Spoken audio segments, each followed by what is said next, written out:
Ito po yung isa kong gusto kong itanong. Ano ang instruction sa inyo ni Secretary Lopez dito po sa mga Diskaya vehicles at yung ilang pa pong sinasabing iniimbestigahan dahil nga po sa naiparehistro sa LTO nang hindi po, ang iba nga po na gumamit ng fake BOC documents, ASEC? Tama kayo, Kated. Actually, sinubaybayan ko yung mga interviews mo regarding dyan. Nag-check ako talaga mabuti. Ang directives ni Secretary Banoy, Secretary Lopez, na mas malalim na investigasyon na gawin natin.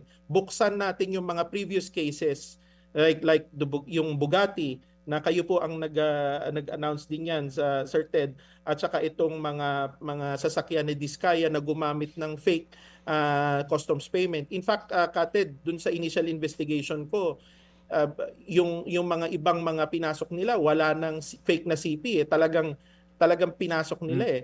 So makikita lang natin kung saan kung yung sindikato, yung corruption na ginawa nila diyan. Hahalukayin po natin 'yan na makita natin lahat kung sino yung mga taong involved po diyan. Opo.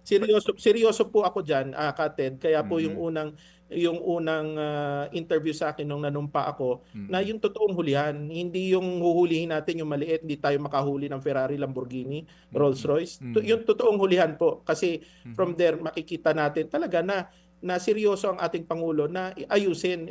Maliwanag po ito may violation po dito na ginagawa sila.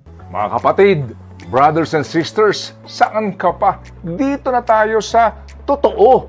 Dito na tayo sa True FM. Mga kapatid, mag-subscribe and follow po kayo sa social media accounts ng True Network PH. Yan po kami. Hanapin nyo lang True Network PH, Facebook, Instagram, YouTube, TikTok, and podcast.